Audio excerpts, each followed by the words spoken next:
Hey guys, welcome to Study Assam. আপোনালোক সকলোকে মোৰ চেনেল Study Assamলৈ স্বাগতম জনাইছোঁ। আশা কৰিছোঁ আপোনালোকে সকলোৱে ভালে আছে। আজিৰ এই ভিডিঅ'খনত আমি জিকিৰ পাঠ্যৰ সম্পৰ্কে যিসমূহ প্ৰশ্ন উত্তৰ আছে সেই সকলোবোৰ আলোচনা কৰিম আৰু লগতে মই ইয়াৰ আগৰ ভিডিঅ'টিত বৰগীত পাঠ্য সম্পৰ্কেও আলোচনা কৰিছিলোঁ। আশা কৰিছোঁ আপোনালোকে সেই আগৰ ভিডিঅ'খনো চাইছে। আৰু যদি চোৱা নাই তেন্তে ডেছক্ৰিপশ্যন বক্সত লিংক পাই যাব, আপোনালোকে তাৰ পৰা ভিডিঅ'খন চাব পাৰিব। চাওক, বেছি পলম নকৰাকৈ আজিৰ এই ভিডিঅ'খন আমি আৰম্ভ কৰোঁ। প্ৰশ্ন উত্তৰসমূহ আলোচনা কৰিম। প্ৰথম প্ৰশ্ন, জিকিৰৰ ৰচক কোন? জিকিৰৰ ৰচক হ'ল শ্বাহ মিলান নামৰ এগৰাকী ইছলামী সাধু। তেওঁক আজান ফকীৰ বুলিও জনা যায়।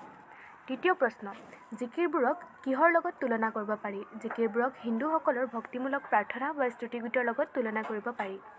জিকিৰ শব্দটো কি শব্দৰ পৰা ওলাইছে? জিকিৰ শব্দটো আৰবী জিকিৰ শব্দৰ পৰা ওলাইছে। এই শব্দৰ মূল অৰ্থ হ'ল ঘনে ঘনে উচ্চাৰণ কৰা। এতিয়া 2 নং প্ৰশ্নৰ উত্তৰসমূহ আমি কৰিম। ইয়াত শব্দ উত্তৰ লিখিব লাগিব আমাক, অৰ্থাৎ ইয়াত শব্দ দিয়া থাকিব আৰু আমি ইয়াৰ অৰ্থসমূহ লিখিব লাগিব। ৰচুল, ঈশ্বৰৰ প্ৰেৰিত পুৰুষ, দেৱদূত বা আল্লাহৰ দূত। মুমিন, বিশ্বাসী মুছলমান। ৰহম, দয়া। কুতুব, ধ্ৰুৱ বা নক্ষত্ৰ। বান্দা, ভৃত্য। এতিয়া আমি তৃতীয়তে এই উক্ত কথাফাকিৰ অন্তৰ্নিহিত ভাৱটি বিশ্লেষণ কৰিম। প্ৰশ্নত দিয়া আছে, মক্কাৰ দুৱাৰত চাহাব জীৱই মাৰে তালি, যেনে খালে খোলৰ লগত দৰিকাৰ টপালি। এতিয়া ইয়াৰ এই দুটা বাক্য সম্পৰ্কে আমি ইয়াৰ অন্তৰ্নিহিত হৈ থকা ভাৱটি, অৰ্থাৎ আমি ইয়াৰ অৰ্থ বুজিবলৈ চেষ্টা কৰিম। আজান ফকীৰৰ দ্বাৰা ৰচিত উক্ত কবিতাফাঁকিৰ জৰিয়তে মানৱ জীৱনৰ কথা ক'বলৈ বিচৰা হৈছে। মক্কা হ'ল এক পবিত্ৰ তীৰ্থস্থান। ইয়াত আল্লাহ অৰ্থাৎ ভগৱানৰ দৰ্শন লাভৰ বাবে বহুতেই মক্কালৈ গৈ জিকিৰ গায়।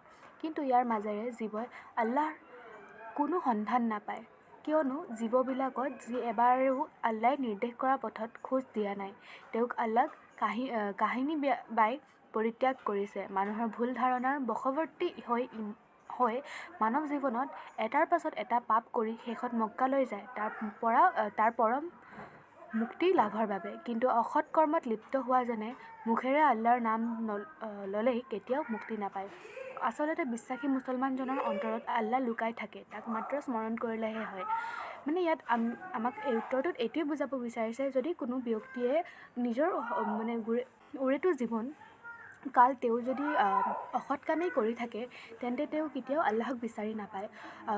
অৰ্থাৎ আমি ভাল কাম কৰিব লাগিব, আনৰ লগত অন্যায় কৰিব নালাগিব, আৰু আমি তেতিয়াহে এজন ভাল ব্যক্তি হ'ব পাৰিম আৰু আমি আল্লাহক পাব পাৰিম। এতিয়া আমি ইয়াৰ পিছৰ প্ৰশ্নৰ উত্তৰটো চাম। ইয়াত আমাক ব্যাখ্যা কৰিব দিছে। প্ৰশ্নটো দিছে, পানী মৰে পিয়াহত, অগ্নি মৰে জাৰত, খুদা ৰচুল লুকাই আছে মুমিনৰ আঁৰত। এই প্ৰশ্নটোৰ উত্তৰ হৈছে, আমি প্ৰসংগ সংগতি দৰ্শাই লিখিম। আমি প্ৰসংগত সদায় এইটো লিখিব লাগে যে এই কবিতাফাঁকি ক'ৰ পৰা তুলি লোৱা হৈছে, আৰু সংগতিত আমি লিখিব লাগে যে কি ভাৱ ব্যক্ত কৰিবলৈ কবিয়ে চেষ্টা কৰিছে, আৰু ব্যাখ্যাত আমি এইটো অলপ বহলকৈ লিখিব লাগে। যেতিয়া আমি এই স্তৰকেইটা অন্তৰ্ভুক্ত কৰি আমি প্ৰশ্নসমূহৰ উত্তৰ লিখোঁ, তেতিয়াহ'লে আমি নিশ্চয় সম্পূৰ্ণ নম্বৰ অৰ্জন কৰিবলৈ সক্ষম হওঁ পৰীক্ষাত। এতিয়া আমি প্ৰথমতে প্ৰসংগ সম্পৰ্কে আলোচনা কৰিম।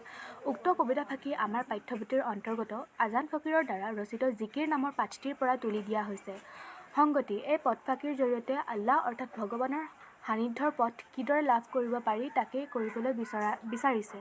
তৃতীয়তে ব্যাখ্যা, পানীৰ পিয়াহত মৰা আৰু অগ্নিৰ জাৰত মৰা দুয়োটা কথাই অসম্ভৱ। অৰ্থাৎ পানীৰ ভিতৰতে নিজৰ পিয়াহ গুচোৱা শক্তি লুকাই আছে। ঠিক তেনেদৰে জুইৰ উত্তাপ শক্তিও নিজৰ ভিতৰতে লুকাই আছে।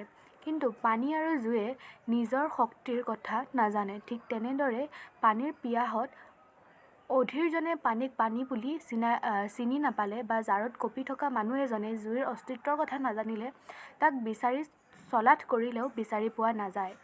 আল্লাহ বা ভগৱান আমাৰ হৃদয়ত থাকে, কিন্তু আমি তেওঁক চিনি নাপালে বা তেওঁৰ অপাৰ মহিমা কথা নাজানিলে এই ব্ৰহ্মাণ্ড চলাথ কৰিলেও বিচাৰি নাপাওঁ। সৎ কৰ্মত বিশ্বাসী প্ৰকৃত মুছলমানৰ কৰ্তব্য পালনৰ দৃঢ় সংকল্প লৈ কোনো কামত লাগিলে অন্তৰতেই আল্লাহৰ নিৰ্বাস কৰে। প্ৰকৃত মুছলমানৰ অন্তৰত আল্লাহ বিৰাজমান, ই পৰম সত্য। এতিয়া আমি খ, মক্কাৰ দুৱাৰত চাহাব তিৰবেণীৰ ঘাট, বেহাব নোৱাৰে তাত মায়াই ভেটে বাট। ইয়াৰ এই বাক্যশাৰীৰ আমি প্ৰসংগ সংগতি আৰু ব্যাখ্যা এই তিনিটা স্তৰ লিখি কিনি আমি ইয়াৰ অৰ্থ আমি প্ৰকাশ কৰিবলৈ চেষ্টা কৰিম। ইয়াত প্ৰথমতে আমি লিখিম প্ৰসংগ। উক্ত কথাফাকি আমাৰ পাঠ্যপুথিৰ অন্তৰ্গত আজান ফকীৰৰ দ্বাৰা ৰচিত জিকিৰ নামৰ পাঠটিৰ পৰা তুলি দিয়া হৈছে। দ্বিতীয়তে আমি সংগতি লিখিম এনেদৰে: এই পদফাকিৰ জৰিয়তে কবিয়ে মায়াত আবদ্ধ হৈ জীৱন পাৰ কৰি মানুহে কিদৰে জীৱনৰ অন্তিম দিনত ভগৱানক বিচাৰি গৈ হাবাথুৰি খাইছিল তাৰ কথাই কোৱা হৈছে। এতিয়া আমি ব্যাখ্যা সম্পৰ্কে আলোচনা কৰিম। ইয়াত মক্কাক পবিত্ৰ ত্ৰিবেণীৰ ঘাট বুলি কোৱা হৈছে। ত্ৰিবেণী অৰ্থাৎ ত্ৰিবেণী হৈছে হিন্দুসকলৰ পবিত্ৰ তীৰ্থস্থান। হিন্দুসকলে পবিত্ৰ বুলি মানি অহা যমুনা, গংগা আৰু সৰস্বতী নদীয়ে বাৰাণসীৰ যি ঠাইত মিলিত হৈছে সেই ঠায়েই হৈছে ত্ৰিবেণী ঘাট। প্ৰতিগৰাকী হিন্দুৱে যদি সেই ত্ৰিবেণীলৈকে গৈ তিনিও সংগমস্থল স্নান কৰিব পাৰে তেনে সকলো পাপৰ খণ্ডন হয় বুলি বিশ্বাস কৰে। সেইবাবে পবিত্ৰ মক্কাক ত্ৰিবেণীৰ লগত তুলনা কৰা হৈছে। মক্কা হ'ল মুছলমানসকলৰ বাবে এখন পবিত্ৰ তীৰ্থস্থান। মক্কালৈ গ'লে হেনো সকলো পাপৰ পৰা মুক্তি লাভ কৰা হয় আৰু জীৱনতো মুক্তি লাভ কৰে। কিন্তু এই সংসাৰৰ মায়ামোহত বন্দী হৈ থকা মানুহে মক্কালৈ গ'লে মনত সুখ শান্তি নাপায়, কিয়নো তেওঁলোকে সংসাৰৰ আন লোকে যোৱা দেখি মক্কালৈ গৈছে, কিন্তু প্ৰকৃততে অন্তৰেৰে মুক্তি বা আল্লাক বিচাৰিব পৰা নাই। সংসাৰৰ মায়াই তেওঁলোকক মুক্তিৰ পথত বাধাহে দিছে, ফলত জীৱই সুখৰ উপৰি দুখহে পাব লগা হয়। এতিয়া আমি তৃতীয়তে সজাৰ মইনাটিৰ অনেক যুগতি দেওমাৰি পাৰ হ'লে এৰিলে প্ৰীতি। এতিয়া আমি ইয়াৰ প্ৰসংগ সংগতি আমি দৰ্শাই বাক্যশাৰীৰ অৰ্থ আমি জানিবলৈ চেষ্টা কৰিম। প্ৰসংগ: উক্ত কবিতাফাকি আমাৰ পাঠ্যপুথিৰ অন্তৰ্গত আজান ফকীৰৰ দ্বাৰা ৰচিত জিকিৰ নামৰ পাঠটিৰ পৰা তুলি দিয়া হৈছে। সংগতি: উক্ত কবিতাফাকিৰ জৰিয়তে কবিয়ে মানৱ দেহত আবদ্ধ হৈ থকা অবিনাশী আত্মাৰ মুক্তিৰ কথা কৈছে। ব্যাখ্যা: মইনা চৰাইক সজাত বন্দী কৰি পুহি ৰখাৰ দৰেই আমাৰ আত্মাকো মানৱ দেহৰূপী সজাত বন্দী কৰি ৰখা হয়। সজা এটাত বন্দী মইনা চৰাই এটাই যিদৰে মিঠা মাত মাতি গৃহস্থৰ মন ভুলায়, ঠিক তেনেদৰেই মানৱ দেহত বন্দী আত্মায়ো নানা ধৰণৰ আচৰণে মানুহক সুখী কৰিবলৈ মুক্তি দি কাম কৰিবলৈ বাধ্য কৰায়। গোটেই জীৱন দেহটোৰ সুখ দুখৰ চিন্তা কৰি দেহটোৰ প্ৰেমত আচ্ছন্ন হৈ থাকে। কিন্তু দেহৰ সৈতে আত্মাৰ এই সম্পৰ্ক খন্তেকীয়া। এই সম্পৰ্কটো ছেদ হ'লেহে আত্মাই দেহ ত্যাগ কৰে। জীৱহীন দেহ এটা মূল্যহীন, গতিকে আত্মা বা জীৱহীন দেহক আমি মৃতদেহ হিচাপে পুতি পেলাওঁ। ইয়াক লৈ আত্মাৰ কোনো দুখ নাথাকে। মৃতদেহৰ পিছত সজা ত্যাগী মইনাই যিদৰে সজা আৰু গৃহস্থৰ মৰম স্নেহ প্ৰেম প্ৰীতিৰ পৰা মুক্তি হয়, তেনেদৰে আত্মায়ো নিজৰ মৃতদেহ আৰু সংসাৰৰ মায়া মোহ প্ৰেম প্ৰীতিৰ পৰা মুক্ত হৈ পৰে। এতিয়া আমি ইয়াৰ ভাৱ বিষয়ত থকা প্ৰশ্ন উত্তৰসমূহ চাম। প্ৰথমতে দিছে সমাৰ্থক শব্দ। আমি জানো সমাৰ্থক শব্দ মানে সমান অৰ্থ থকা শব্দ। এতিয়া আমি ইয়াত উল্লেখিত যিসকল শব্দ আছে এই শব্দবোৰৰ সমাৰ্থক শব্দসমূহ জানিবলৈ চেষ্টা কৰিম। প্ৰথমতে আছে চিন্তু, মানে ইয়াত স্মৰণ কৰাক বুজাইছে, অৰ্থাৎ ভাবোঁ। আৰু এতিয়া দ্বিতীয়তে আছে ঘাট। ঘাট মানে বন্দৰ। প্ৰীতি অৰ্থাৎ প্ৰেম বা প্ৰীতি। আসমান বা আকাশ। দৰিয়া নদী বা সাগৰ। পিয়াহ তৃষ্ণা। বাট ৰাস্তা পথ আদিবোৰক বাট বুলি কোৱা হয়। তাৰ পাছত আছে ভেল মানে দেহ বা শৰীৰ। এতিয়া ইয়াত আমাৰ অতিৰিক্ত প্ৰশ্ন উত্তৰসমূহ আমি চাম। প্ৰথম প্ৰশ্নত আছে আজান ফকীৰ কোন শতিকাৰ কবি অনুমান কৰা হৈছে? আজান ফকীৰক খ্ৰীষ্টীয় ৭ম শতিকাৰ কবি বুলি অনুমান কৰা হৈছে। আজান ফকীৰৰ প্ৰকৃত নাম কি? আজান ফকীৰৰ প্ৰকৃত নাম হৈছে হজৰত শ্বাহ মিলান। আৰু ইয়াৰ পিছত আছে আজান ফকীৰৰ মৃত্যু ক'ত হৈছিল?